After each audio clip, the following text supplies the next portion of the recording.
فلا أقسم بمواقع النجوم وإنه لقسم لو تعلمون عظيم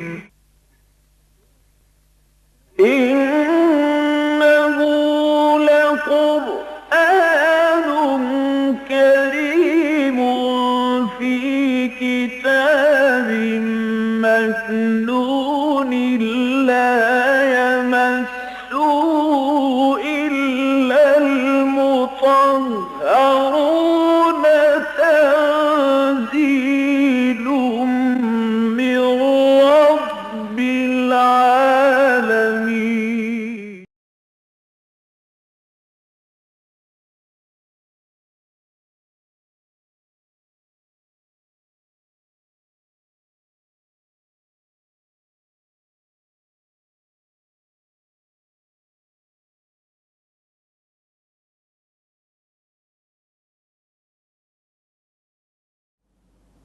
أعوذ بالله من الشيطان الرجيم. بسم الله الرحمن الرحيم.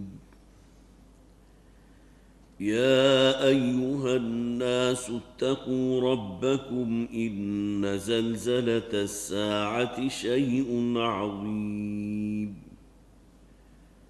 يوم ترونها تذهل كل مرضعة عما أرضعت وتضع كل ذات حمل حملها وترى الناس سكارى وما هم بسكارى ولكن عذاب الله شديد ومن الناس من يجادل في الله بغير علم ويتبع كل شيطان مريد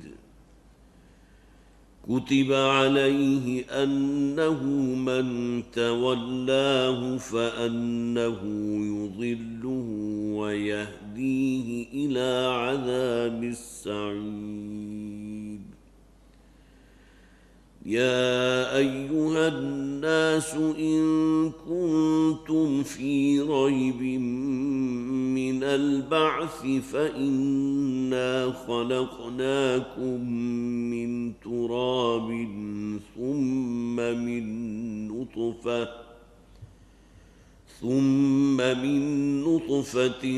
ثم من علقة ثم من مضغة مخلقة وغير مخلقة لنبين لكم ونقر في الأرحام ما نشاء إلى أجل مسمى ثم نخرجكم طفلا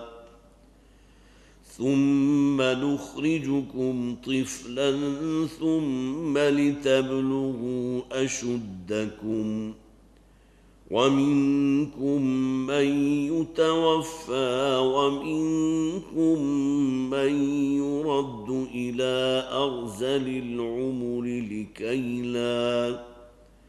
لكي لا يعلم من بعد علم شيئا وترى الأرض هامدة فإذا أنزلنا عليها الماء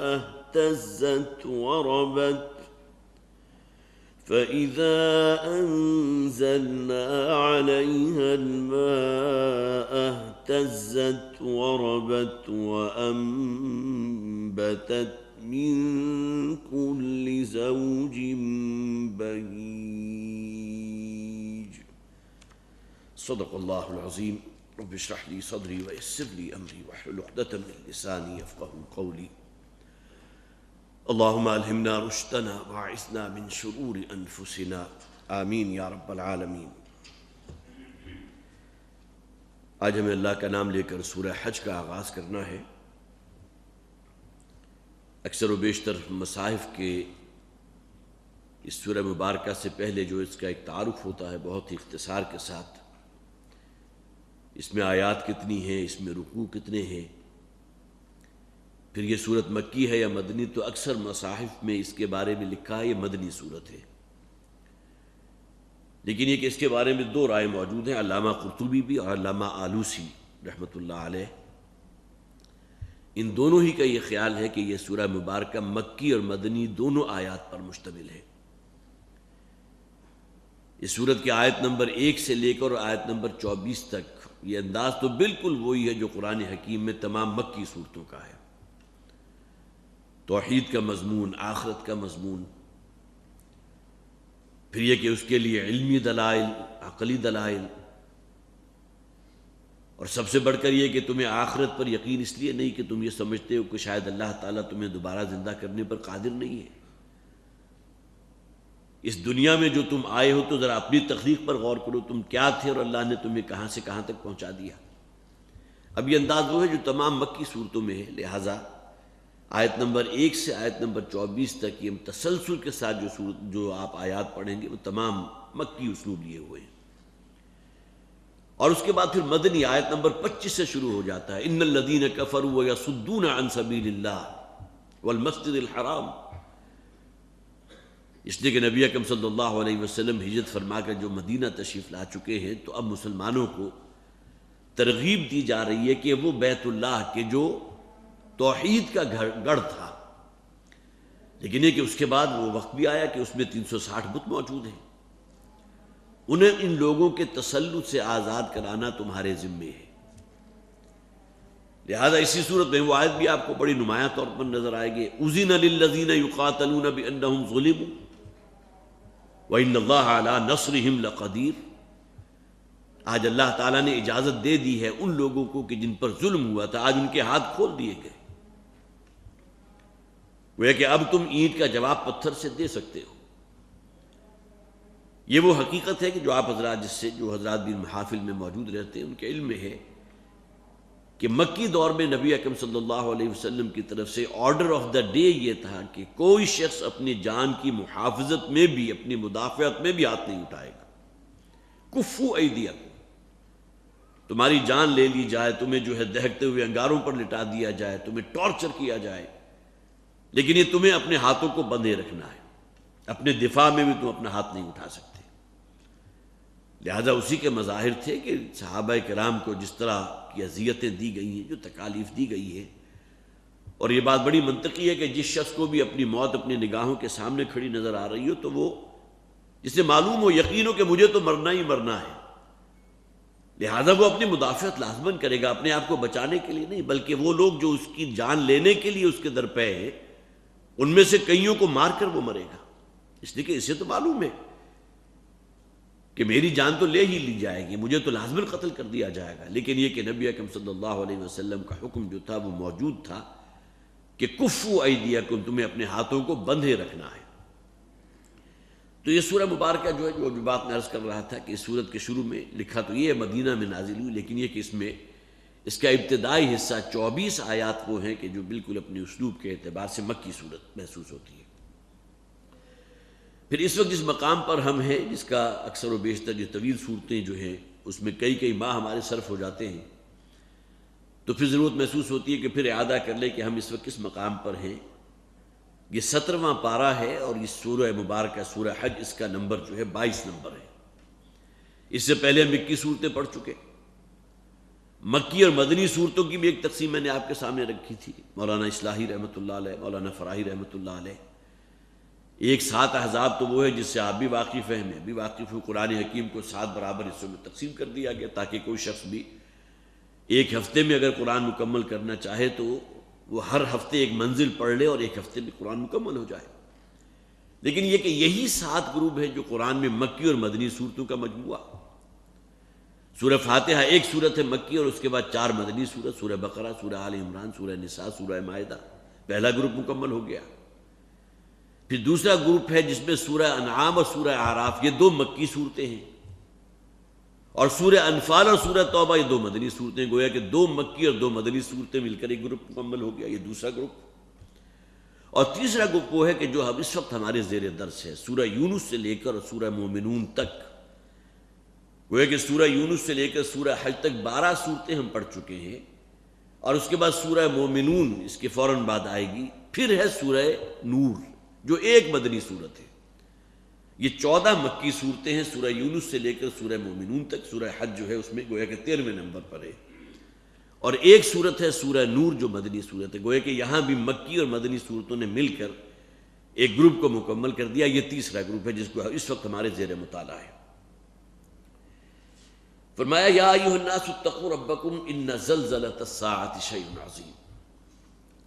اے لوگو اپنے رب سے ڈرو، اپنے رب کا تقوی اختیار کرو، اس لیے کہ وہ زلزلہ جو الساعہ کا زلزلہ ہے، جو بہت بڑی بات ہے، بہت عظیم ایونٹ ہوگا جو اس کائنات پر آئے گا.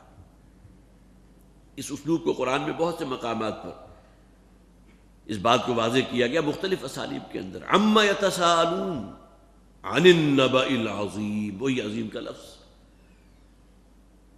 یہ لوگ بڑی چہمہ گوئیاں کر رہے ہیں کس کے بارے میں؟ اس دن کے بارے میں، وہ نبأ عظیم، الزلزلۃ الساعہ لیوم عظیم. اور اس حوالے سے قرآن حکیم میں مکی صورتوں میں تو جھنجھوڑنے کا جو انداز اختیار کیا گیا، اذا دکت الارض دکا دکا، جبکہ زمین کو کوٹ کوٹ کر بالکل چپٹا کر دیا جائے گا. وانشقت السماء فہی یومئذ واہیہ، آسمان پھٹ جائے گا اور تم دیکھو گے اس میں بڑے بڑے شگاف بن گئے. اور کہیں فرمایا گیا کہ یہ آسمان ہوگا کہ جو وردتن کالدہان، تیل کی تلچھٹ کی طرح. آج تو تمہیں نیلگوں آسمان جو ہے بڑا خوبصورت نظر آتا ہے، انسان کی نگاہوں کو بھی بڑی ایک تازگی حاصل ہوتی ہے. نیلا رنگ ویسے بھی گویا کہ اپنے اس کے اندر ایک گہرائی اور ایک وسعت لیے ہوئے ہے. لیکن یہ کہ اس دن دیکھو گے اس آسمان کو تم تانبے کی طرح سرخ ہوگا، وردتن کالدہان، پگھلا ہوا تانبا.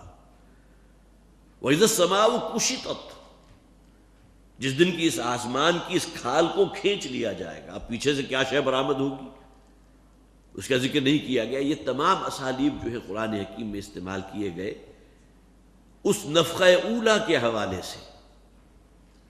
حضرت ابو ہریرہ رضی اللہ تعالیٰ عنہ سے مروی ایک حدیث ہے جو مسلم شریف میں موجود ہے، جس میں نبی اکرم صلی اللہ علیہ وسلم نے ارشاد فرمایا کہ 3 قسم کے نفخے ہوں گے. ایک جس کے لیے ہم نے پچھلی سورہ انبیاء میں الفزع الاکبر کے الفاظ پڑھے تھے. سور میں پھونکا جائے گا اور یہ فزع اکبر ہوگا جس میں بہت بڑی جو ہے ایک گھبراہٹ اور ہرزی نفس جو ہے، جس کا نقشہ اگلی آیات میں آ جائے گا. یوم ترونہا تذہل کل مرضعۃ عما ارضعت وتضع کل ذات حمل حملها وتری الناس سکارى وما هم بسکارى ولکن عذاب اللہ شدید. تو وہ نقشہ بھی ہے گویا کہ سراسیمگی ہے اور شدید گھبراہٹ، الفزع الاکبر. پھر نفخہ اولا ہے، اور اسی روایت میں یہ الفاظ بھی موجود ہیں کہ اللہ تعالیٰ نے جب سے اس کائنات کو پیدا کیا ہے، ساتھ ہی حضرت اسرافیل علیہ السلام کے ہاتھ میں سور بھی تھنما دیا تھا. صحابہ کرام نے سوال کیا تھا یہ سور کیا شے ہے؟ تو حضور نے فرمایا وہ نرسنگا جسے کہتے ہیں، کوئی ایسی شے کہ جس میں سے آواز جب باہر نکلتی ہے تو کئی گنا بڑھ جاتی ہے. ٹرمپٹ کہہ لیجئے یا اس قسم کے الفاظ جو ہیں آپ حضرات نے ان آرگنز کے بارے میں سنے ہوں گے کہ جو عام طور پر یہ میوزیکل گروپس جو ہوتے ہیں بینڈ باجے والے اپنے ہاتھوں میں رکھتے ہیں. بظاہر تو بہت باریک سی آواز ہوتی ہے لیکن جب اس میں سے برآمد ہوتی ہے تو کئی گنا بڑھ جاتی ہے.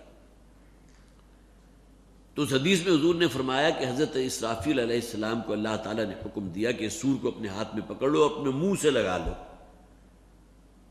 اور جب سے اللہ نے اس کائنات کو پیدا کیا ہے اس وقت سے اب تک اور قیامت تک جو ہے حضرت اسرافیل اس سور کو اپنے ہاتھ میں اور اپنے منہ کے ساتھ لگائے کھڑے ہیں، آسمان کی طرف دیکھ رہے ہیں کہ کب اللہ کا حکم آئے اور وہ سور میں پھونک دے. یہ نفخہ اولا ہے. فَإِذَا نُفِخَ فِي الصُّورِ فَصَعِقَ مَنْ فِي السَّمَاوَاتِ وَمَنْ فِي الْأَرْضِ. اب یہ بہت بڑی تباہی، بڑی ہلاکت، بڑے بڑے عظیم کرے ایک دوسرے سے ٹکرائیں گے، دھماکے. پچھلے دنوں آپ نے پڑھا بھی ہوگا اخبارات میں کہ وہ ایک بہت بڑا جو ہے کوئی شہاب ثاقب زمین کی طرف آ رہا ہے، حالانکہ اس کا والیوم جو ہے میرا خیال ہے 1 یا 2 ایکڑ زمین جو ہے بس اتنا والیوم تھا، اس سے زیادہ والیوم نہیں تھا، لیکن اس کی وجہ سے جو خطرہ پیدا ہو گیا تھا کہ جس سپیڈ سے آ کر وہ زمین سے ٹکرائے گا تو اس کے نظام کو پتہ نہیں کتنا تلپٹ کر دے۔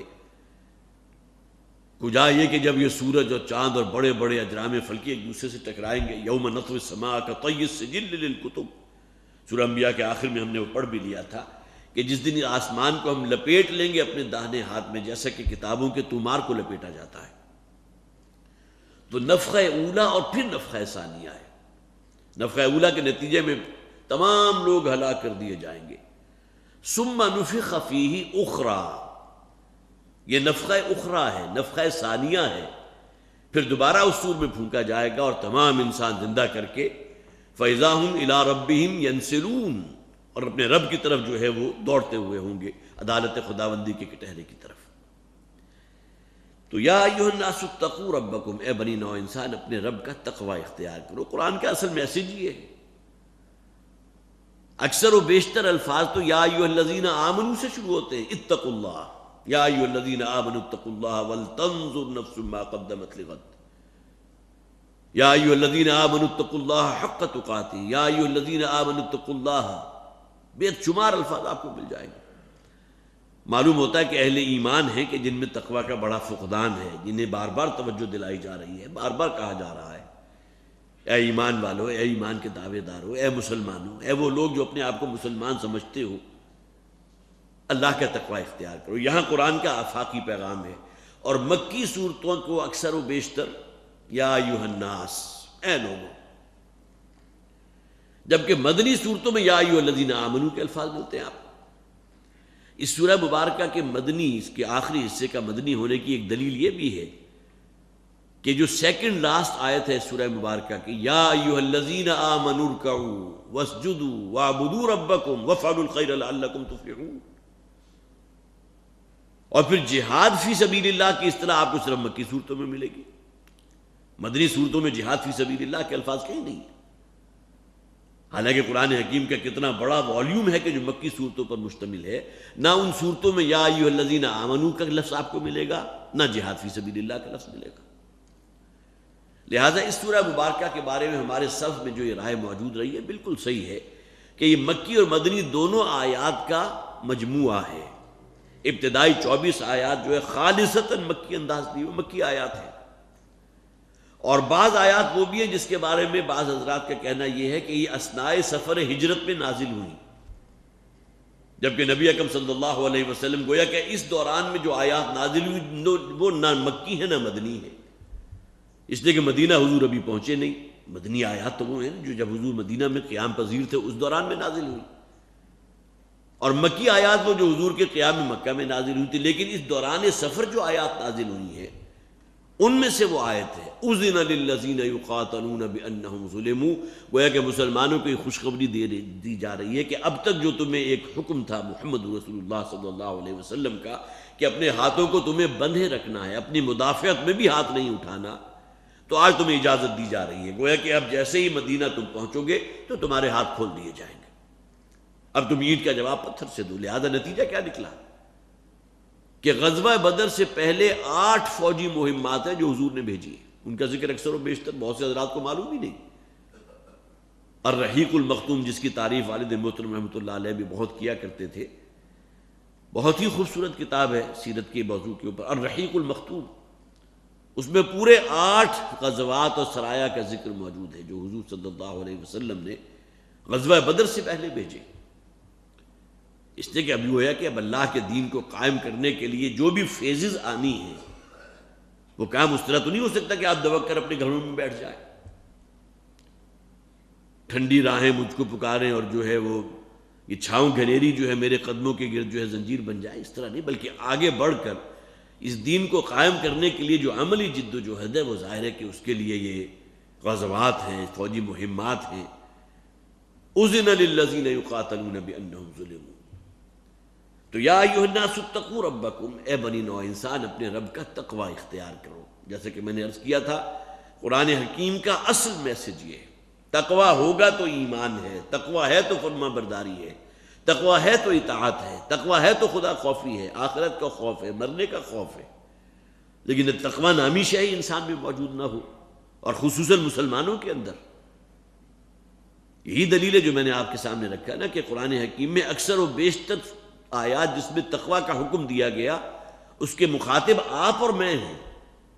یا ایھا الذین آمنوا اتقوا اللہ، یا ایھا الذین آمنوا اتقوا اللہ، 20 آیات. ان زلزلۃ الساعۃ شیء عظیم، زلزلہ کہتے ہیں ہلا دینے کو. ایک زلزلہ تو عام دنیاوی زلزلہ ہوتا ہے، وہ بھی بڑے بڑے. جب تک یہ آزاد کشمیر والا وہ 8 اکتوبر 2005 والا زلزلہ نہیں آیا تھا تو ہم کوئٹہ کے زلزلے کو سمجھا کرتے تھے کہ شاید سب سے بڑا زلزلہ تھا، اور اس میں 35,000 افراد جو ہے وہ ہلاک ہوئے تھے، جاں بحق ہوئے تھے. لیکن یہ کہ اب جو زلزلہ آیا تھا 2005 میں، اس کے بارے میں تو گمان یہ ہے کہ لاکھوں افراد، ایک دو نہیں بلکہ کئی لاکھ افراد، پوری بستیاں غائب ہو گئی، ہزاروں افراد پر مشتمل.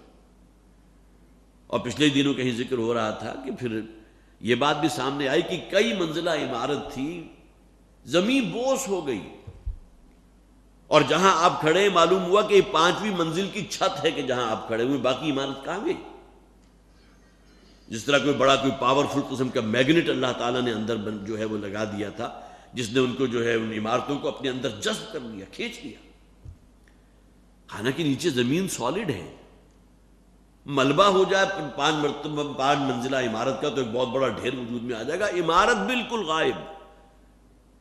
اور جہاں کھڑے تھے وہ صاحب، پچھلے دنوں ایک صاحب سے بات ہو رہی تھی تو وہ بتا رہے تھے کہ جس جگہ ہم کھڑے تھے تو انہوں نے کہا تھا یہ 5ویں عمارت کی چھت ہے، بقیہ جو گویا کہ چاروں کی چاروں منزلیں زمین کے اندر غائب.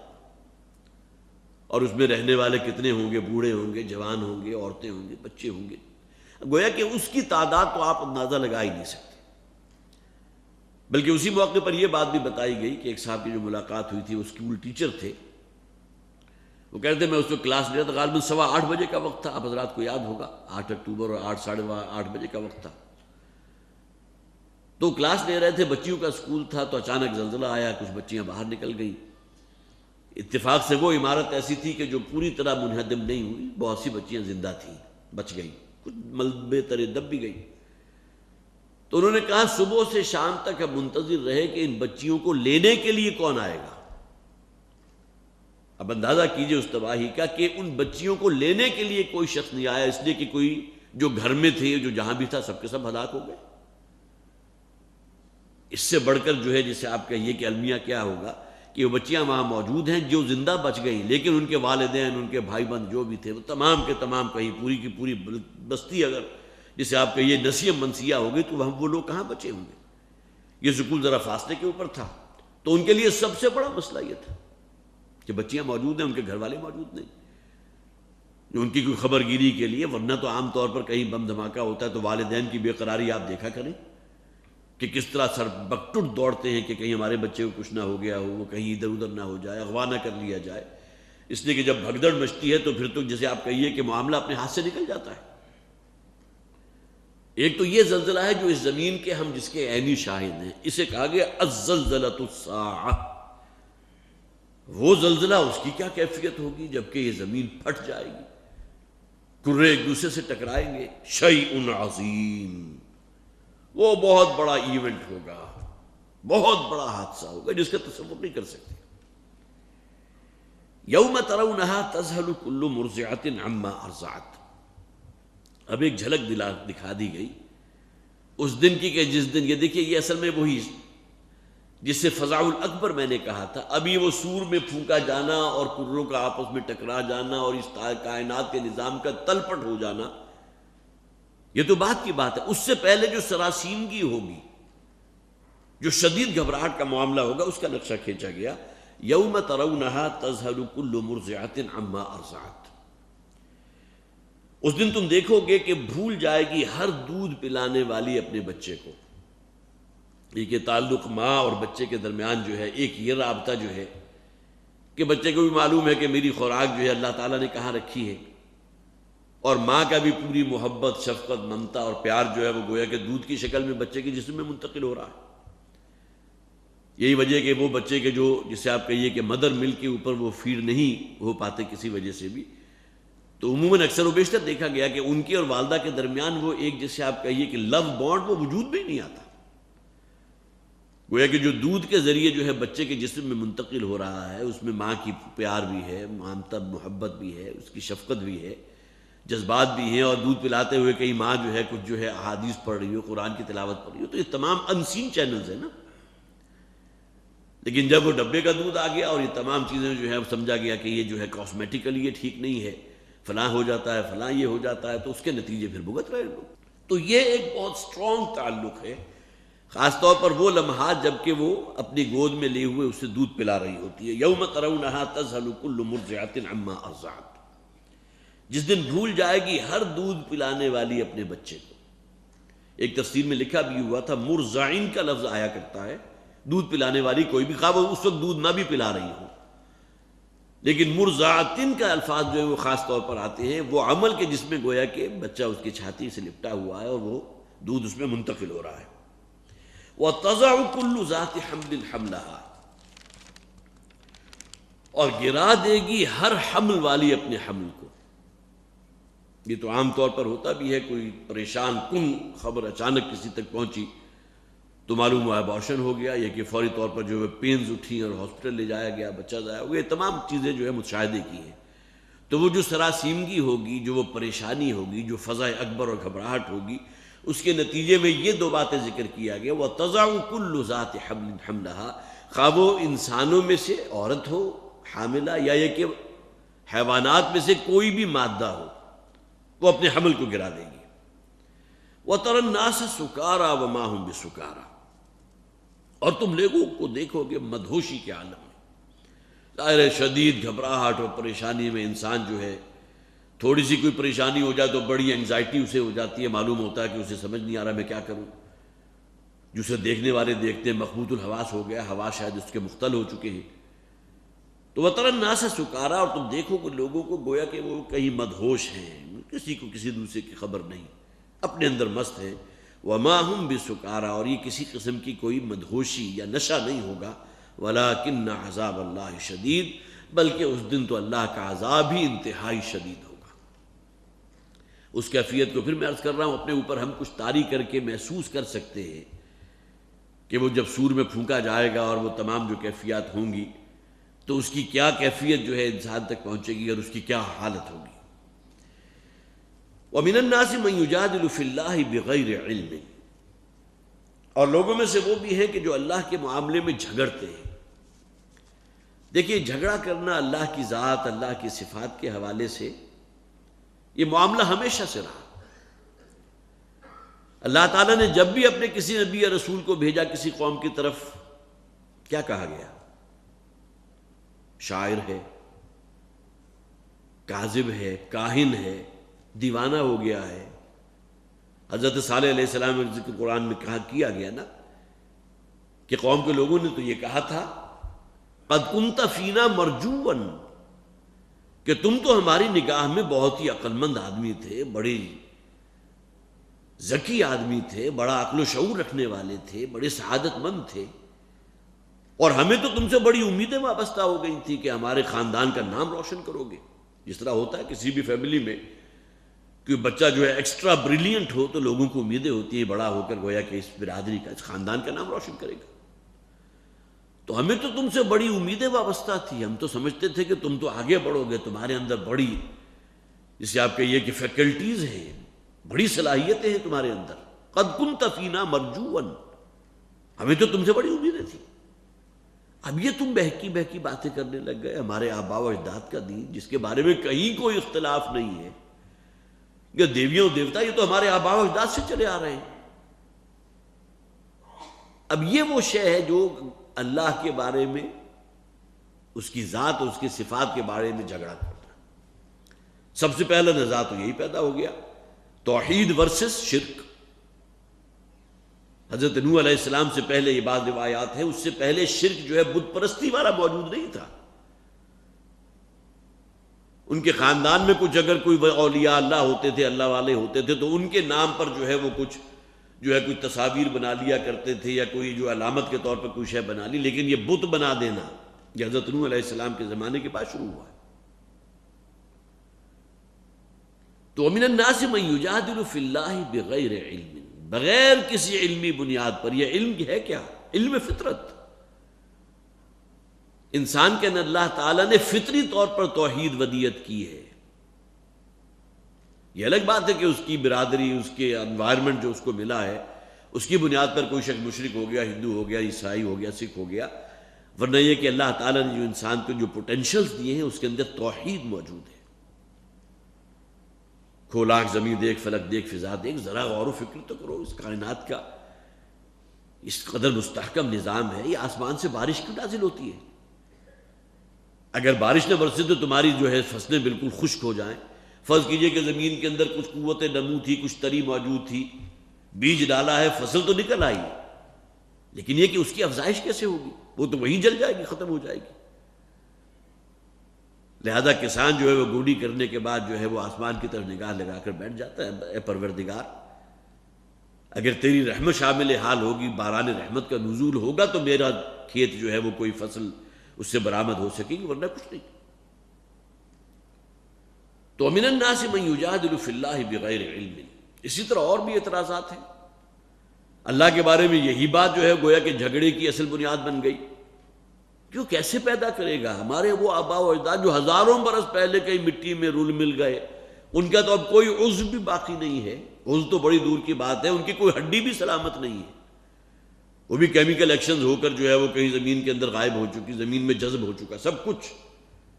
آباؤنا الاولون، کیا ہمارے وہ آباء و اجداد انہیں بھی اللہ زندہ کر لے گا؟ کیسے ممکن ہے؟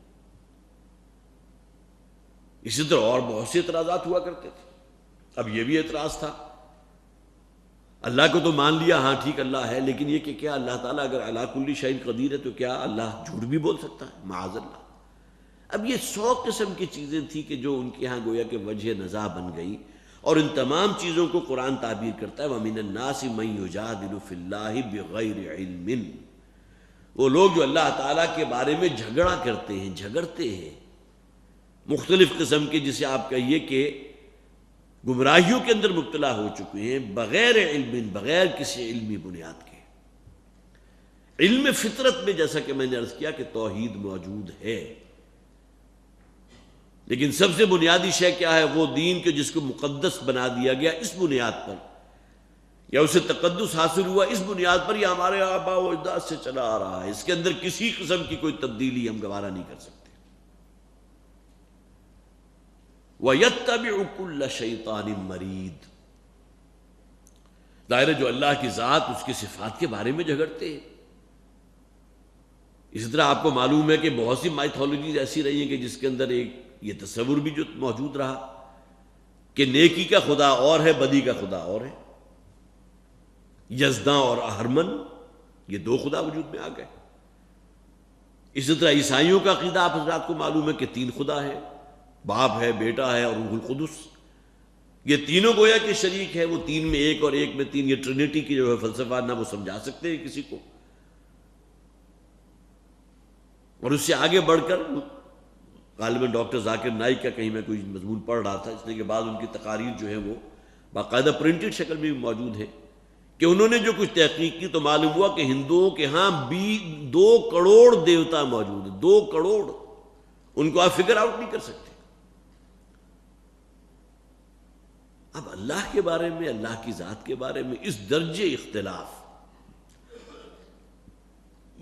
مجھے یاد آیا کہ ایک سالانہ کانفرنس کے موقع پر مرزا منور صاحب نے بڑی خوبصورت تمثیل بیان کی تھی کہ آپ اگر کسی مسلمان کا جو معبد ہے مسجد، وہاں چلے جائیں تو وہاں آپ کو ایک کھلا ماحول، روشن ماحول نظر آئے گا. یہ الگ بات ہے کہ ہمارے ہاں بھی اب جو ہے جسے آپ کہیے کہ مصنوعی طور پر کوئی تاریکی پیدا کر کے اور مختلف قسم کے جو ہے کوئی جھنڈیاں لٹکا کے، کوئی غبارے لٹکا کے، معلوم ہوتا ہے مسجد میں نہیں آئے، کہیں کسی کے مقبرے میں داخل ہو گئے. اس قسم کی مساجد بھی ممکن ہے آپ حضرات کی کبھی مشاہدے میں آتی ہوں. جھنڈیاں لٹکی ہوئی ہیں اور وہ کاغذ کے غبارے جو ہیں بڑے بڑے وہ لٹکائے ہوئے ہیں. پھر پنیاں جو ہے اس طرح کوئی لٹک رہی ہیں کہ وہ ہلتے ہوئے جو ہے کہیں کوئی بلب جل رہا ہے تو اس کی روشنیوں کو منعکس کر رہی ہیں. لیکن یہ کہ بہرحال فطری طور پر جو ہے مسجد کا ماحول بڑا کشادہ ماحول ہے، جہاں کوئی تصنع نہیں ہے. جبکہ آپ کسی مندر میں چلے جائیں، انہوں نے کہا تھا کہ وہاں آپ کو جو ہے مصنوعی طور پر نظر آئے گا ایک خوف اور دہشت کی فضا. کوئی دیوی ہے کہ جس کا جسم جو ہے وہ بقیہ جسم تو عورت جیسا ہے، اوپر جو ہے فرض کیجئے کہ کہ کوئی سانپ کی جو ہے شکل بنا دی ہے، کوئی ہاتھی کا سر لگا ہوا ہے، کوئی دیوی ایسی ہے کہ جس کے کئی کئی ہاتھ نکلے ہوئے ہیں، جس سے دیکھ کر انسان خوف زدہ ہو جاتا ہے، دہشت زدہ ہو جاتا ہے۔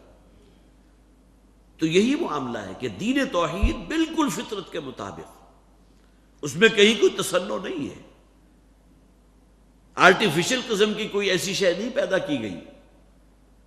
جبکہ جہاں آپ مشرکانہ جو طرز فکر ہے اس کی طرف چلا جائیں گے تو وہاں آپ کو وہاں مندر کے اندر باقاعدہ مصنوعی طور پر اندھیرا پیدا کر دیا جاتا ہے تاکہ خوف اور دہشت پیدا ہو۔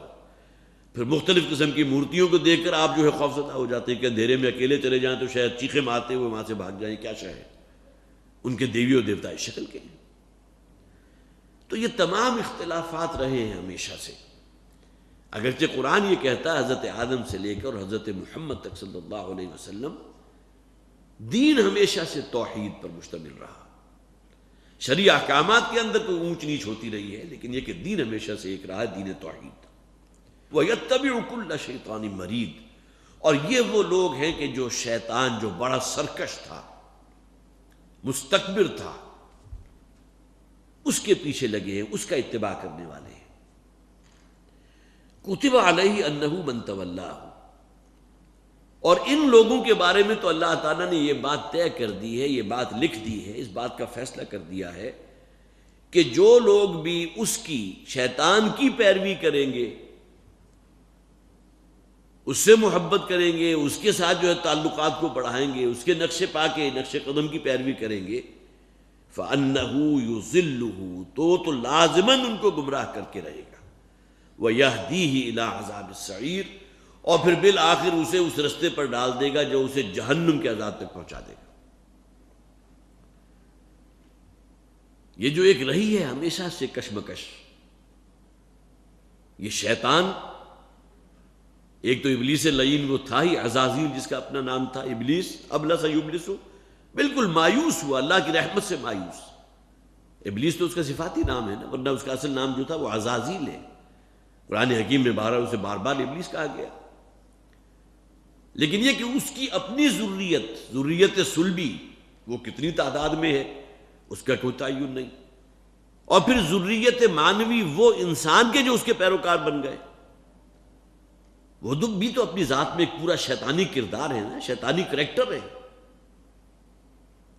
اب یہ دونوں گویا کہ ایک ہی سمت کے راہی ہیں، یہدیہ الی عذاب السعیر، وہ شیطان لعین اور اس کی یہ ذریت مانوی بھی اور ذریت صلبی بھی، یہ اپنے پیروکاروں کو گویا کہ لیڈ کرتے ہوئے جا رہے ہیں اور انہیں بالآخر جہنم کے دہانے تک پہنچا، جھلسا دینے والا عذاب، الی عذاب السعیر۔ اب یہ وہ مضمون ہے جیسا کہ میں نے عرض کیا تھا کہ مکی صورتوں میں آپ کو بڑا نمایاں، ہم نے مکی صورتیں بہت پڑھی ہیں، ٹھیک ہے، انبیاء اور رسول کا ذکر اس میں بہت نمایاں ہوتا ہے، اس سورہ مبارکہ میں آپ کو وہ انداز نظر نہیں آئے گا، لیکن یہ کہ توحید کے اس مضمون کو اس حوالے سے کہ اللہ تعالیٰ کی ذات کے بارے میں مختلف خیالات، مختلف آراء، اس کی صفات کے بارے میں، اور پھر سب سے بڑھ کر اس شیطان لعین کی، شیطان مردود کی پیروی کرنا، اس کو اپنا ہادی سمجھنا، اسے اپنا پیشوا اور لیڈر سمجھنا، جو بالآخر انہیں جہنم تک پہنچا دے گا۔ یا ایھا الناس ان کنتم فی ریب من البعث، اب یہاں دیکھیے آخرت، تم یہ سمجھتے ہو کہ شاید آخرت وقوع پذیر نہیں ہوگی، تمہیں دوبارہ زندہ نہیں کیا جا سکے گا۔ انداز دیکھیے کس قدر نیچرل ہے۔ یا ایھا الناس، اے لوگو، ان کنتم فی ریب من البعث، اگر تمہیں کوئی شک ہے دوبارہ زندہ ہونے کے معاملے میں، بعث کسے کہتے ہیں؟ مبعوث کرنا، کسی شے کو کہیں بھیجنا، لیکن بعث بعد الموت، موت کے بعد دوبارہ زندگی دے دینا، یہ بعث ہے۔ یا ایھا الناس ان کنتم فی ریب من البعث، اے لوگو اگر تمہیں کوئی شک ہے بعث بعد الموت کے بارے میں، مرنے کے بعد زندہ ہونے کے بارے میں، تم سمجھتے ہو کہ اللہ تعالیٰ کے شاید بس میں نہیں ہے، اس کے اختیار میں نہیں ہے، وہ اس کی قدرت نہیں رکھتا، فَإِنَّا خَلَقْنَاكُم مِّن تُرَابٍ، دیکھیے فوراً آخرت سے جو ہے کہ اللہ تعالیٰ تمہیں دوبارہ زندہ نہیں کر سکتا، فوراً اس کا رخ اپنی ذات کی طرف کر دیا۔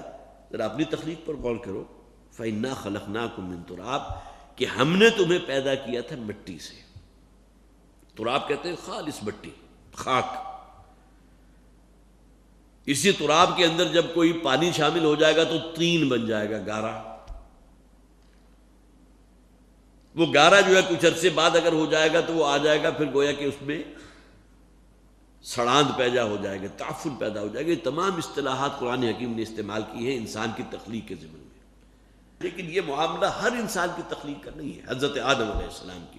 لہذا مفسرین نے یہاں کہا ہے کہ یہ جو پہلا کہا گیا انا خلقناکم، کہ ہم نے تم سب کو پیدا کیا، من تراب سے مراد یہاں حضرت آدم علیہ السلام ہے۔ اس لیے قرآن حکیم میں حضرت آدم کی تخلیق میں تراب کا ذکر بھی ہے، مٹی، تین کا ذکر بھی ہے، گارا، تین لازب کا ذکر بھی ہے، وہ گارا کے جو کچھ عرصے کے بعد اس کے اندر لیس پیدا ہو جائے، چپکنے لگے۔ حمی مسنون کا لفظ بھی ہے، وہ گارا جو سڑ جائے، تعفن اس میں سے اٹھنے لگے، گیسز بننے لگے۔ سلسال کالفخار کا ذکر بھی ہے کہ وہ گارا جو بالکل خشک ہو کر ٹھیکری کی شکل اختیار کر لے۔ اب یہ تمام اصطلاحات قرآن حکیم استعمال کرتا ہے حضرت آدم علیہ السلام کی تخلیق کے ضمن میں۔ لہذا اگرچہ بات جو ہے جملہ معترضہ کی ہے، لیکن جو حضرات جو ہے کچھ نہ کچھ رجحان رکھتے ہیں اس تھیوری کی طرف، ڈارون کی تھیوری جو ہے وہ تو سراسر سوائے کفر کے اور کچھ نہیں، اس لیے کہ اس پوری تھیوری کے اندر اللہ کا کہیں ذکر ہی نہیں۔ لیکن اگر کوئی شخص اس بات کو فرض کیجئے کسی درجے میں مانتا بھی ہے کہ اللہ تعالیٰ نے حضرت آدم علیہ السلام کی تخلیق کی ہے، ورنہ تو امر کن فیکون ہوتا، حضرت آدم علیہ السلام سموچے وجود میں آ جاتے۔ یہ تخلیق کے عمل میں جو وقت لگا ہے تو اس میں قرآن نے جو مختلف اصطلاحات استعمال کی، کہیں تراب کہا، کہیں تین کہا، کہیں تین لازب کہا، کہیں حمی مسنون کہا، کہیں سلسال کالفخار کہا۔ اب یہ تمام چیزیں وہ ہیں کہ جو گویا کہ ڈیوریشن سے متعلق ہیں، وقت گزرنے کے ساتھ ساتھ یہ تبدیلیاں رونما ہوئی۔ تو بالآخر اللہ تعالیٰ نے جو آدم کا جو اصل جسد خاکی وجود میں آیا، وہ ان مدارج سے گزرنے کے بعد آدم جو ہے وجود میں آئے۔ اب اس کے بعد ان کی نسل میں جو ہے وہ انسانوں کا معاملہ توالد و تناسل کا ہوا۔ تو پہلا یہ جو فرمایا گیا انا خلقناکم من تراب، کہ ہم نے تمہیں پیدا کیا تراب سے، مٹی سے، ایک مراد تو یہاں حضرت آدم علیہ السلام کی تخلیق ہے۔ دوسرا یہ کہ ہر انسان کی تخلیق بھی بہرحال مٹی ہی سے ہوئی۔ اس مٹی کو اٹھا کر دیکھ لیجئے، اس کے اندر جتنے ایلیمنٹس آپ کو ملیں گے، کیلشیم بھی ہے، پوٹاشیم بھی ہے، میگنیشیم بھی ہے، آئرن بھی ہے، فلاں بھی ہے، وہ تمام چیزیں انسان میں بھی موجود۔ اور پھر یہ کہ انسان کا جسم جو نشو و نما پا رہا ہے کس چیز سے؟ صرف اس چیز سے جو مٹی سے وجود میں آ رہی ہیں۔ سبزیاں ہیں، آپ کی فصلیں ہیں، اناج ہے، گندم ہے، تمام چیزیں کہاں سے آئی؟ مٹی سے پیدا ہوئی نا۔ فرض کیجئے کہ آپ اینیمل پروٹینز لے رہے ہیں، حیوانات کا گوشت آپ کھا رہے ہیں، تو وہ حیوانات جس شیپ سے بن کر وجود میں آئے وہ بھی مٹی سے۔ اب معلوم ہوا کہ ہمارے ہر انسان کی تخلیق بھی مٹی سے ہے۔ لہٰذا وہ الفاظ بہت سے حضرات کو شاید یاد بھی ہوں گے، جب آپ اپنے کسی مسلمان بھائی کو جو ہے اس کی قبر میں رکھتے ہیں اور جب مٹی ڈالنے کا مرحلہ آتا ہے، منہا خلقناکم وفیہا نعیدکم ومنہا نخرجکم تارۃ اخری، کہ ہم نے اسی مٹی سے تمہیں پیدا کیا۔ منہا خلقناکم، تم سب کا وجود جو ہے اسی مٹی کا، گویا کہ سلالۃ من طین بھی کہا گیا نا، مٹی کا خلاصہ، مٹی کا جوہر۔ یہ سبزیاں ہیں، یہ جانور ہیں جو آپ کھا رہے ہیں، جن کا دودھ آپ حاصل کر رہے ہیں، تمام چیزیں اسی مٹی سے وجود میں آئی ہیں۔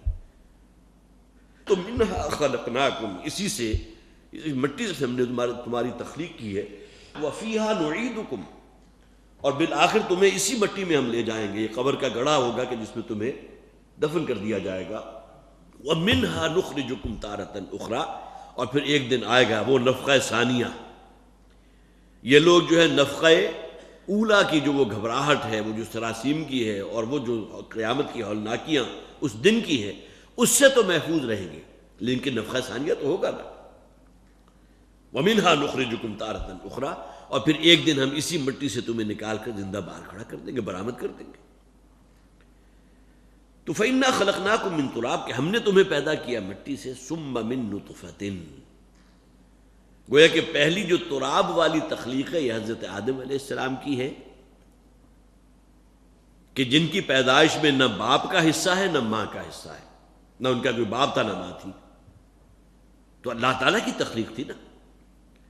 لیکن اس کے بعد جو توالد و تناسل کا جو سلسلہ چلا ہے اس کا ذکر کہ ثم من نطفۃ، حضرت آدم کی ایک ایکسیپشن کو چھوڑ دیجئے، اس کے بعد جتنے بھی انسان ہیں ان کی تخلیق کہاں سے ہوئی؟ من نطفۃ، نطفے سے۔ ہاں اس میں ایک اور ایکسیپشن ہے، بہت سے حضرات کے ذہن میں وہ آ گیا ہوگا نام حضرت عیسیٰ علیہ السلام کا، حضرت مسیح علیہ السلام، کہ ان کی پیدائش میں ماں کا حصہ بئی معنی موجود ہے کہ وہ حاملہ بھی ہوئی، اور پھر 9 مہینے کا یا اس سے 9 مہینے 10 دن کا دورانیہ جو ہے انہوں نے ماں کے پیٹ میں بسر بھی کیا، اور ولادت بھی ان کی بالکل اسی طرح ہوئی جس طرح عام کسی انسانی بچے کی ولادت ہوتی ہے۔ لیکن یہ کہ باپ کا کردار نہیں تھا، وہاں اللہ تعالیٰ کا ایک کلمہ کن تھا کہ جو گویا کہ باپ کی وہ جو ایک ایمپٹی سپیس تھی اس کی جگہ اس اللہ تعالیٰ کے اس کلمہ کن نے دی۔ تو ثم من نطفۃ ثم من علقۃ، اور اس کے بعد اب دیکھیے آگے مختلف مدارج ہیں۔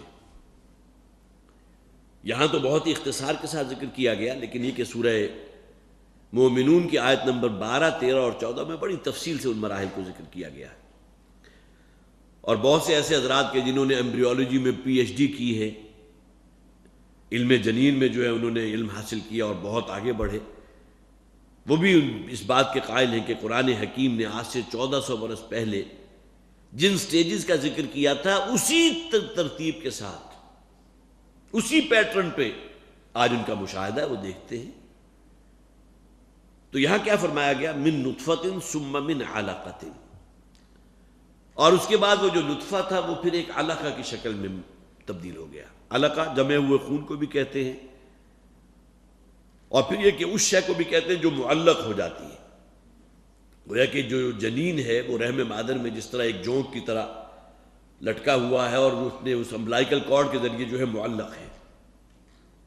ثم من مضغۃ، اور اس کے بعد پھر اس کو لوتھڑے کی شکل میں تبدیل کر دیا، مخلقۃ وغیر مخلقہ۔ ابتداءً وہ لوتھڑا جو تھا اس میں کوئی نقش و نگار نہیں تھے، جس طرح آپ کوئی شے بھی دیکھ لیں، فرض کیجئے آلو ہے، آلو کے اندر کہیں آپ کو کوئی آنکھ ہے، یہ وہ اس طرح کی کوئی چیز ہے تو نظر نہیں آئے گی، ایک لوتھڑا سا ہے۔ مخلقۃ، وہ لوتھڑا کہ جس پر اب وہ نقش و نگار بھی ظاہر ہو گئے۔ اب معلوم ہوا کہ یہاں سے آنکھیں وجود میں آ رہی ہیں، یہاں سے کان نکل رہا ہے، چھوٹے چھوٹے سے بڑ جو ہیں اس لوتھڑے میں سے ایسے برآمد ہوئے کہ اب یہاں سے گویا کہ اب بازو جو ہے وہ نکلنا شروع ہو گیا، پھر ٹانگیں نکلنے شروع ہو گئی۔ یہ تمام چیزیں آج کے مشاہدے میں مختلف سٹیجز کے اوپر جب ان کو غور کیا جاتا ہے، اب الٹرا ساؤنڈ جو ہے اس نے تو آ کر ان تمام چیزوں کو بالکل عیاں کر دیا۔ حد یہ ہے کہ کوئی اب نارملٹیز ہے تو وہ بھی الٹرا ساؤنڈ کے ذریعے آپ کے علم میں آ جاتی ہے کہ بچہ جو جنین جو رحم مادر میں جنین پرورش پا رہا ہے اس کے اندر یہ اب نارمل شے ہے، لہذا اس کی اور انویسٹیگیشن کر کے بعض اوقات مشورہ دیا جاتا ہے کہ اس کو تو ایبورشن کروا دی جائے تو زیادہ بہتر ہوگا۔ یہ تمام چیزیں آپ حضرات کے علم میں۔ مخلقۃ وغیر مخلقہ، اور وہ لوتھڑا وہ تھا کہ جس میں ایک وقت وہ تھا کہ جس کے اس پر کوئی نقش و نگار نہیں تھے، اور پھر آہستہ آہستہ یہ نقش و نگار جو ہے وہ ظاہر ہونے لگے۔ لِنُبَيِّنَ لَكُمْ، تاکہ یہ باتیں ہم کھول کر تمہیں بتا دیں۔ وَنُقِرُّ فِي الْأَرْحَامِ مَا نَشَاءُ، اور پھر ہم اسے رکھتے ہیں، قرار دیتے ہیں اس لوتھڑے کو یا وہ اب جو جنین بن رہا ہے ان تمام سٹیجز سے ہوتا ہوا، فی الارحام، اس رحم میں، ما نشاء الی اجل مسمی، ایک خاص وقت معین تک کے لیے جس کے لیے چاہیں۔ گویا کہ یہاں وہ جو بات ہے کہ درمیان میں ہی کہیں اگر معاملہ ہو گیا، ضائع ہو گیا، وہ بھی اللہ کے علم میں ہے۔ یہ تو اللہ تعالیٰ کی قدرت ہے نا، اللہ تعالیٰ کا حکم ہے کہ کسے اپنے آخری سٹیج تک پہنچنا ہے۔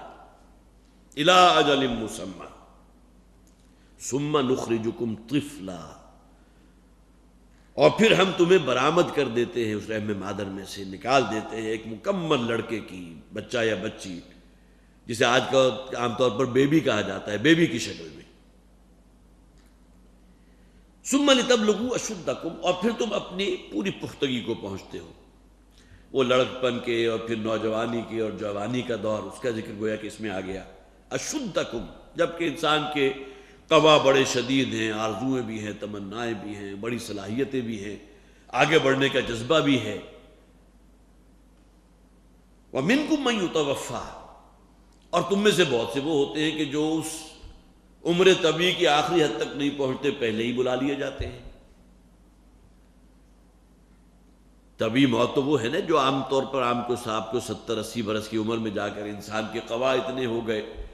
بعض اوقات آپ نے بعض حضرات کو یہ کہتے ہوئے سنا بھی ہوگا کہ عمر تو ان کی 80-85 سال ہوگی, کسی قسم کا کوئی مرض بھی نہیں ہے, لیکن ظاہر ہے کہ جسم کب تک انسان کا ساتھ دے گا. اب وہ چلنا پھرنا بھی ان کے لیے دوبر ہے, عضلات جو ہے وہ کام نہیں کر رہے, یادداشت جو ہے بالکل ختم ہو گئی.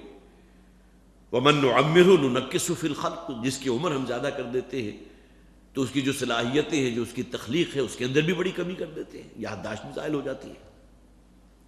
تو وَمِنْكُم مَّن يُتَوَفَّىٰ, تم میں وہ بھی ہیں کہ جو پہلے ہی اللہ تعالیٰ جنہیں اپنی طرف بلا لیتا ہے, جن کی روح قبض کر دی جاتی ہے, وفات دیتا ہے اللہ ان کو. وَمِنْكُم مَّن يُرَدُّ إِلَىٰ أَرْذَلِ الْعُمُرِ, بڑی پیاری آیت ہے. اور پھر تم میں سے وہ بھی ہوتے ہیں جو ارذل عمر تک پہنچا دیے جاتے ہیں. ارذل عمر ہے وہ عمر کا بالکل آخری حصہ. پہلے زمانے میں تو حضرت نوح علیہ السلام کے بارے میں تو قرآن بھی گواہ ہے کہ 950 برس تو وہ اپنی گویا کہ قوم میں موجود رہے, دعوت و تبلیغ کا فریضہ انجام دیتے ہوئے. لیکن یہ کہ ان کی عمر تو 950 برس سے بھی زیادہ ہوگی. لیکن یہ کہ آج کل آپ کو معلوم ہے ایوریج عمر کیا ہے, مختلف علاقوں کے مختلف. پاکستان کی غالباً ایوریج عمر جو ہے 40, 42, 45 سال سے زائد نہیں. لیکن یہ کہ ارذل عمر جسے کہہ رہا ہے قرآن حکیم, وہ عمر کا وہ حصہ, آخری حصہ کہ جب کہ انسان کے قوا بالکل ختم ہو گئے, چلنا پھرنا اس کے لیے دوبر ہو گیا, دوسروں پر ڈیپینڈنٹ ہو کر رہ گیا. اب چارپائی سے اتنی ہمت ہی نہیں ہے, اتنی قوت اور طاقت ہی نہیں کہ اٹھ کر بیٹھ سکے یا وہ چل سکے, جس کے بارے میں روایات ہے کہ نبی اکرم صلی اللہ علیہ وسلم کے دعاؤں میں یہ دعا بھی شامل ہوتی تھی, اے پروردگار میں تیری پناہ میں آتا ہوں ارذل عمر سے. اس لیے کہ پھر ظاہر ہے کہ انسان کی جو کیفیت ہوتی ہے, جن حضرات کے یہاں بھی کوئی ایسے بزرگ موجود ہیں, لیکن اس کے باوجود ان کی موجودگی ان کے لیے ایک باعث رحمت ہے, گھر والوں کے لیے. بوڑھے والدین کی دعائیں ہیں, ان کے جو بھی گویا کہ محسوس کرتے ہیں کہ اگر یہ خواہ وہ کتنے ہی بوڑھے کیوں نہ ہو چکے ہوں, لیکن یہ کہ اگر ان کا سایہ جو ہے سر سے اٹھ گیا تو معلوم ہوا کہ ان کے لیے جو دعاؤں کا سرچشمہ تھا وہ سوتے خشک ہو جائیں گے. تو مِنْكُم مَّن يُرَدُّ إِلَىٰ أَرْذَلِ الْعُمُرِ لِكَيْ لَا يَعْلَمَ مِن بَعْدِ عِلْمٍ شَيْئًا, اور تم میں سے وہ بھی ہیں کہ جو پھر ارذل عمر تک پہنچا دیے جاتے ہیں. لِكَيْ لَا يَعْلَمَ مِن بَعْدِ عِلْمٍ, تاکہ وہ پھر اس عمر میں جانے کے بعد ان کی یادداشت بھی کہ سب کچھ علم ہونے کے باوجود وہ ہر شے سے لا علم ہوتے ہیں, اپنے گرد و پیش کا علم نہیں ہے. کہاں اپنے جب بھی ان کے قوا تھے تو کس قدر محتاط ہوتے تھے, کوئی پاکی نہ پاکی, اس معاملے میں حد درجے سینسٹیو. کجا یہ کہ اب وہ معاملہ ہے کہ وہ احساسات بھی انسان کے ختم ہو گئے. بعض اوقات خیال آتا ہے بہت سے ایسے لوگوں کے بارے میں کہ جن کے ذہن اور جن کے ایک انسائکلوپیڈیاز ہے, آپ ان کے ساتھ اگر بیٹھے تو معلوم ہوگا, اگرچہ عمر ان کی جو ہے کتنی ہو چکی ہے, 70-80 برس ہو چکی, لیکن وہ تمام معلومات جو ان کی تھیں ارذل عمر پر پہنچ کے معلوم ہوا کہ بالکل کورے ہو گئے. بچوں کی سی حرکتیں ہو رہی ہیں, جو علم کے اعتبار سے اپنے آپ کو بڑا بقرات اور افلاطون سمجھا کرتے تھے, آج معلوم ہوتا ہے کہ دوسروں کے سامنے بالکل وہ جسے آپ کہیے کہ جس طرح بالکل لا علم بچہ ہوتا ہے اس کیفیت سے دوچار ہو رہے ہیں. لِكَيْ لَا يَعْلَمَ بَعْدَ عِلْمٍ شَيْئًا, کہ سب کچھ جاننے سمجھنے کے باوجود گویا کہ علم سے خالی ہے. وَتَرَى الْأَرْضَ حَامِدَةً, بلکہ یہاں ذرا سورہ مومنون کی وہ آیات 3 جو ہے میں نے خاص طور پر یہاں چٹ لگائی تھی, اس کو بھی پڑھ لیجئے. وَلَقَدْ خَلَقْنَا الْإِنسَانَ مِنْ سُلَالَةٍ مِّن طِينٍ, اور ہم نے انسان کو پیدا کیا مٹی کے, یہاں ترجمہ کیا گیا اس کے رس سے, ایکسٹریکٹ, سط کہہ لیجئے یا جوہر کہہ لیجئے, مٹی کا خلاصہ کہہ لیجئے. جیسے کہ میں نے عرض کیا کہ انسان کا دار و مدار اس کی زندگی کا اسی مٹی پر ہے, یہیں سے آپ کو پانی بھی حاصل ہو رہا ہے, یہیں سے غذا حاصل ہو رہی ہے, تمام چیزیں وہ تمام یہاں آ گئی. من سلالۃ من طین, مٹی کے خلاصے سے. ثم جعلناہ نطفۃ فی قرار مکین, اب یہ بھی اللہ تعالیٰ کی, آپ یہ سمجھیے کہ خلاقیت کا بڑا مظہر ہے کہ اللہ تعالیٰ نے جسم کے اندر ایک ایسا سسٹم رکھ دیا ہے کہ اس مٹی کے خلاصے سے جو چیز بھی انسان تک پہنچ رہی ہے, وہ خون ہے, جو بھی اس کی توانائیاں ہیں, اس کا جسم ہے, گوشت ہے, اس سے اللہ تعالیٰ ایک ایسی شے کو بھی پیدا کر رہا ہے کہ جس سے اب گویا کہ نسل آگے بڑھ رہی ہے. ثم جعلناہ نطفۃ فی قرار مکین, پھر اللہ تعالیٰ نے انسان کی تخلیق جو اس نطفے سے کی، جو ایک بڑے محفوظ مقام پر ہے. ثم خلقنا النطفۃ علقۃ، یہ ہے اصل میں وہ مدارج. اور پھر ہم نے اس نطفے کو، وہ ملاپ جو ہوتا ہے بیضۃ الانثیٰ کا اور مرد کا جو ہوتا ہے، ان دونوں کے ملاپ سے پھر ہم نے علقہ وجود میں لائے. یہاں بھی اس کا ترجمہ جمع ہوا خون کیا گیا، یا یہ کہ وہ شے جو معلق ہوتی ہے. فخلقنا العلقۃ مضغۃ، اور اس کے بعد پھر ہم نے اس علقہ کو ایک گوشت یا لوتھڑے کی شکل میں تبدیل کر دیا. فخلقنا المضغۃ عظاما، اور اس کے بعد اس گوشت کے اندر ہم نے ہڈیاں بھی پیدا کر دی. اب یہ بات جو ہے ایمبریولوجی جانتی ہے کہ ہڈیاں پہلے پیدا ہوتی ہیں، گوشت پہلے پیدا ہوتا ہے. اسی گوشت کے اندر اللہ تعالیٰ نے کوئی ایسا جو ہے جسے آپ کہیے کہ اس کا امر ہے نا، کہ اب اسی میں ہڈی ڈیولپ ہو رہی ہے. اب ہڈی جو ہے، ہڈی اور گوشت میں زمین و آسمان کا فرق. فخلقنا المضغۃ عظاما، اور پھر ہم نے اسی مضغے سے ہم نے ہڈیاں بھی پیدا کی. فکسونا العظام لحما، اور پھر ان ہڈیوں کے اوپر وہ پٹھے مضبوط جو ان کو حرکت میں لا رہے ہیں، وہ گوشت اس کو چڑھا دیا. ثم انشأناہ خلقا آخر، یہاں یہ خاص طور پر بات کہ پھر ہم نے اس کو ایک اور ہی اٹھان پر اٹھا دیا.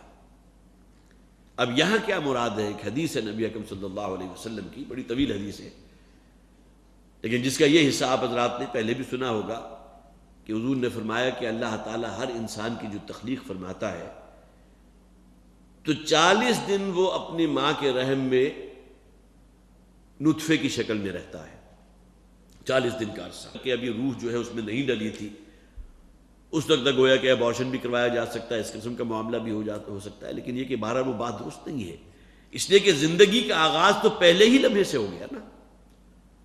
تو زندگی کو اگر آپ نے کل کیا تو پھر یہ تو معاملہ وہی ہو گیا کہ جو گویا کہ آپ کسی بھی سٹیج پر کسی بھی ذی حیات شے کو مار رہے ہیں، کل کر رہے ہیں. یہاں سے اس کا کوئی تعلق نہیں ہے کہ جب تک روح نہیں گئی تھی اس وقت تک گویا کہ وہ زندہ ہی نہیں تھا. زندہ تو تھا، آخر اس میں گروتھ ہو رہی ہے، بڑھ رہا ہے. 120 دن کے بعد بہرحال جو کیفیت بھی اس کی ہوگی. ثم یرسل الیہ الملک فینفخ فیہ الروح. تو یہاں فرمایا ثم انشأناہ خلقا آخر، اور اس کے بعد پھر گویا کہ 120 دن گزر جانے کے بعد ہم نے اس کو ایک اور ہی اٹھان اٹھایا. فتبارک اللہ احسن الخالقین، تو بڑی ہی بابرکت ہے ذات اللہ کی جو بہترین پیدا کرنے والا ہے. اور یہ انسان اس کی تخلیقات کا کلائمیکس ہے. لقد خلقنا الانسان فی احسن تقویم، بہترین تخلیق پر پیدا کیا. ثم انکم بعد ذلک لمیتون، اور اس کے بعد پھر تم سب لوگوں کو ایک دن مرنا بھی ہے. یہاں صرف وہ جو ہے تصویر کا ایک رخ نہیں دکھایا، یہاں ساتھ ہی جو ہے موت کا ذکر بھی کر دیا کہ ثم یوم القیامہ ثم انکم یوم القیامۃ تبعثون، اور پھر قیامت کے دن آئے گا جب کہ تم تمام لوگوں کو زندہ کر دیا جائے گا. آغاز کس بات سے ہوا تھا؟ وَإِن كُنتُمْ فِي رَيْبٍ مِّمَّا نَزَّلْنَا، اے لوگو اگر تم اس شک میں ہو من البعث سے کہ مرنے کے بعد تمہیں کیسے پیدا کیا جائے گا، تو اپنی زندگی پر غور کر لو. حضرات یہ چند آیات ہم نے غالباً 6 یا 7 آیات ہم ابھی اس سورہ مبارکہ کی پڑھ سکے ہیں، سورہ حج کی. انشاءاللہ اگلا حصہ ہمارا جو ہے اگلے پروگرام میں زیر بحث آئے گا. بارک اللہ لی و لکم فی القرآن العظیم و نفعنی و ایاکم بالآیات والذکر الحکیم.